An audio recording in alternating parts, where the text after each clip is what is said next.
Hi there guys, Vino here and welcome to this Vino Plonk production and welcome to this new setup. So you can't see it right now, but I'm currently sat at a table. I have a chair, I have a nice cup of tea to my right in this new and improved mascot mug. The old one's been relegated somewhere. In fact, it's been so harshly and hardly relegated, I don't even know where it is right now. There's a lot of washing up needs doing downstairs, so that's probably where it is right now. It's one of the reasons why I'm using this one right now. Plus I wanted to use the Zelda mug for I don't know what reason, to be specifically honest. So this is my obligatory, mandatory, whatever you want to call it. I am not dead, I'm still alive. Here I am on YouTube. Yes, it's been a little bit since I've uploaded a YouTube video, and there've been a myriad of reasons why. One of the main reasons why is the room that I'm currently in, and it's by no means finished or complete. It still needs quite a bit of work doing. But behind the camera right now is, to be honest, quite a bit of mess that needs sorting out. But this is actually where, if you remember the video that I uploaded, directly above me is the hole in the ceiling where it came down, if you remember that video that I uploaded. So yeah, I'm actually sort of repurposing this room to a degree for a set, basically, to use it as a recording room.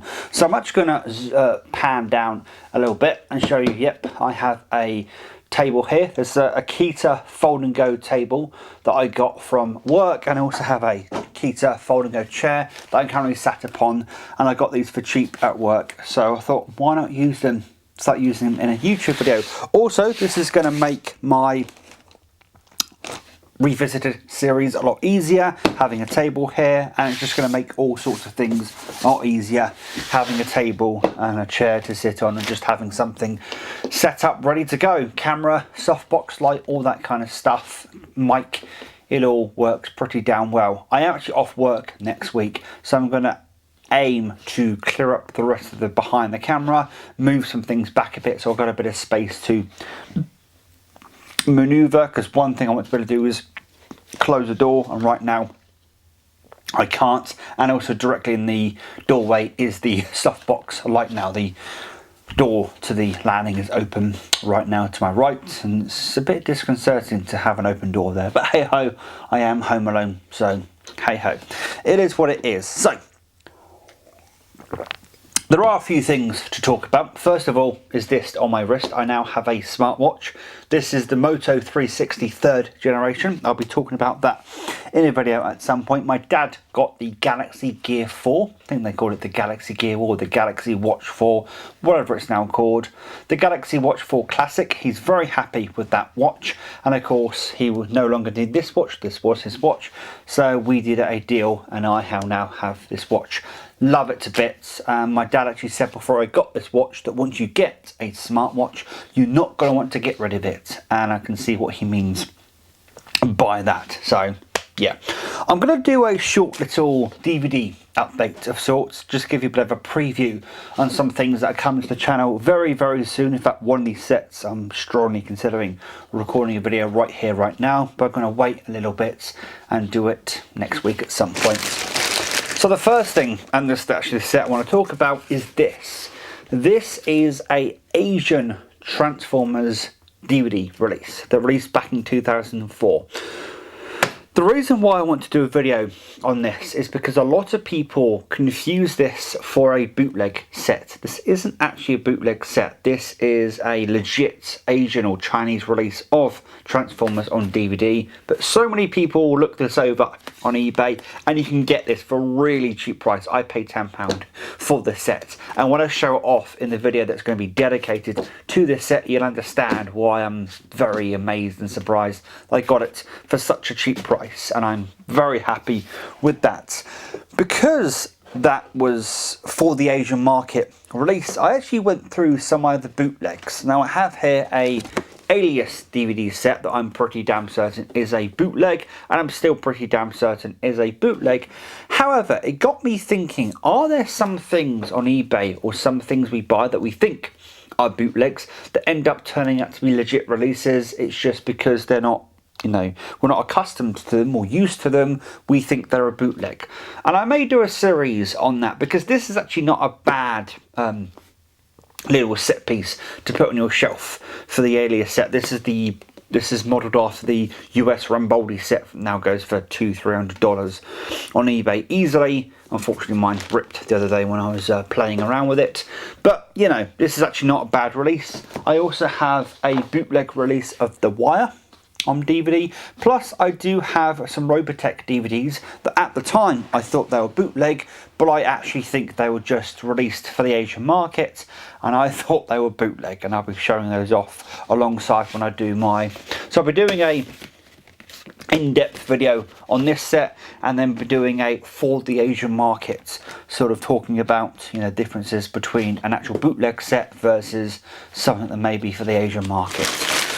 Next up in this bag of wonders is another pretty damn good deal, I must say, that I got. And it is, if I can get them all out, Dexter. Dexter seasons 1 to 8 on DVD. I paid a tenner for the lot, basically, on Shpock. I paid some more for postage and packaging, but I don't necessarily consider postage and packaging as part of the actual cost. I basically paid a tenner for all 8 seasons of Dexter on DVD, which I'm very happy about. And I didn't even know when I ordered these that there is, of course, a 9th season coming out called Dexter First Blood, or New Blood, sorry. I do apologise. I am looking forward to that. I haven't actually made my way through all of Dexter, and there's Dexter Season 8, the final season, as they call it. Not so final now, hey. Yeah, the 8th season of Dexter's there, hang out in the bag, hang out behind, whatever. But yeah, I didn't even know about the new series of Dexter when I bought all of these, but I am considering binging through these between now and November the 7th when that series comes out, and of course delving into that series. I've watched the trailer and I have to say it looks really good, and it looks fun, and looks like the typical thing we expect from Dexter, only set 10 years after the events of the final season. So yeah, I got to about halfway through season 3, so I'll probably just continue on from that point. And the final thing I have to show off, that I may show off in full in this video, is a very generous colleague at work gave me their Star Wars DVD trilogy box set, the original trilogy. Basically, they want to downsize, go a bit minimalist, and they have some DVDs and Blu-rays they wanted to get rid of, and they knew that I collected DVDs and Blu-rays and wanted to give them to a caring home, a home they know is going to appreciate them. So I took them on. I've rehomed them, adopted them, if you will. But yes, I now have the original DVD releases of Star Wars. It's funny because I've actually gone on a bit of a DVD stint recently. So when I got Dexter on DVD, I actually end up watching the last 3 episodes of season 1, which is starting with, not telling me the episode listing on the back, but starting with the episode in which Dexter finds a very bloody hotel room. I'm not going to spoil it much more than that. I watched from there onwards because I just wanted to watch that episode again. Not sure why, but hey ho. And I was sat there watching Dexter on DVD going, you know what, DVD is not that bad. There are some people in the DVD Blu-ray collecting world that gaslight people over the fact that Blu-ray is the best, DVD is inferior, do not ever buy a DVD again, you're Satan, you're this, you're that for buying DVDs. Well, what if in the case of like Dexter, the Blu-rays are expensive and hard to get hold of, or you just don't have the money for Blu-ray? And yes, even now in 2021, people don't have the money to necessarily splurge on Blu-ray, and it may be a better option for them just to go for the DVD. Have a bit of humility, have a bit of put yourself in other people's shoes, so to speak, and understand that not everybody has 50, 60, 100, 200 pounds sometimes to blow on a nice Blu-ray or even 4K set. To be completely honest with you, sometimes people are just happy with the DVD and that's all they can afford. So yeah, what a bit of a DVD stint recently. And upon that subject of some people that say that Blu-ray is the best, when it comes to Star Wars, it's actually quite interesting and funny that because of the amount of, you know, not involvement, well, yes, involvement, but the amount of playing about George Lucas has done to the Star Wars series, is that, you know, this DVD versus the other Blu-rays I've got of Star Wars are all different. They're all different versions of the film because Mr. Lucas can't leave well alone, can he? He has to play around with each release of these releases. Even that Skywalker saga set that I've got, he's played around the original trilogy once again. There's even rumours that there are George Lucas cuts of the sequel trilogy, The Force Awakens, The Last Jedi, and The Rise of Skywalker.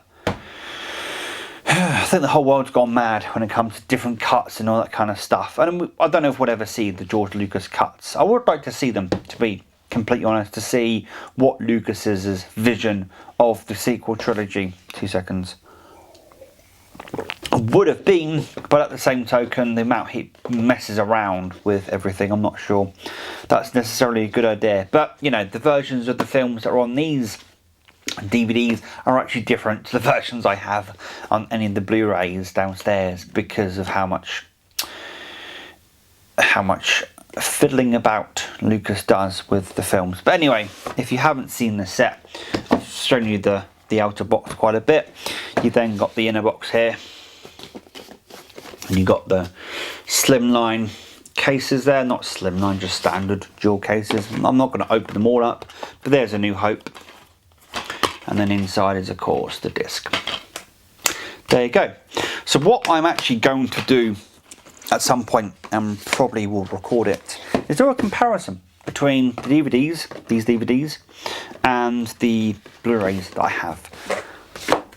It's going to be mainly a quality comparison, because I really am interested to see how, you know, how DVD stacks up to DVD. How DVD stacks up to DVD, how DVD stacks up to Blu-ray, and, you know, some of these people that shout from the rooftops going, you have to buy Blu-ray, Blu-ray is the only way. There are some people doing that with 4K, despite the fact that 4K is still out of some people's financial reach. I mean, not being funny, but £200 for the Star Wars, you know, the Star Wars Saga complete collection on Blu-ray for 4K is ridiculous. I think you can buy them individually, but if you want a nice box set, £200 is way too much money. And don't get me started on the Avengers Endgame saga.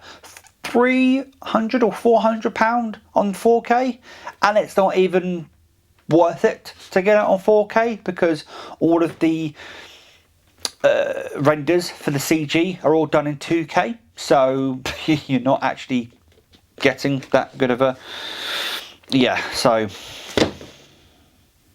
again, I think you can buy all of the individual releases of Avengers on 4K, but that's not the point. You know, I know down the road there'll probably be a budget release of all of those movies on 4K when 4K format itself comes way down in price, but come on, £200, £400 or £300 for a couple of complete collections, that is really pushing the envelope when it comes to, you know, the affordability of these things. 2 seconds. And the thing with it is, 4K is a marginal upgrade from Blu-ray, to be completely honest. DVD to Blu-ray, yeah, that was quite a significant upgrade, to be completely honest. But Blu-ray to 4K, it is marginal at best. I sometimes struggle to see the difference between 4K and Blu-ray. Yes, it's on my phone, and I understand those differences may be more imperceptible than they are on a blown-up 42-inch or 52-inch or whatever it is, 75-inch TV, but not everyone has, you know, the money, the hundreds of pounds or dollars it still would cost to get a nice 4K setup. So some people are happy with Blu-ray or even DVD. I will say one thing, because 4K is so expensive, we do get some rather nice Blu-ray sets at a far less, you know, a nicer cost than we would have otherwise. But hey, there are some releases on the market that are a bit more acceptable, such as the Dawn of the Dead Second Sight Films set that came out last year. That was actually quite reasonable, about £60 to £80 on 4K. To be honest, that was quite reasonable. I think the Blu-ray was around the same price, to be completely honest. So that's nice to see, but you know, some 4K releases go a bit extreme. Anyway, hopefully you enjoyed this little rambly, all over the place kind of video. Just to say that I'm not dead, I'm here, I'm alive, I'm doing quite well. To be completely honest, just other things took priority than videos for a while. But now I've got this set up, I'm actually really liking this setup quite a bit. So I'm going to be using it a lot more often. I do have a set of plastic shelves I also got cheap from work that I may try and incorporate into the background at some point. If I can move this whole lot forward and then maybe stick it here and have it as a way of presenting things or showing things off during the video, then I will definitely give that a go. So some interesting things to come, and I hope you guys stay tuned to what is to come. But until next time, guys, please take care, and as always, enjoy the rest of your day. Ta-ra. Or get a number.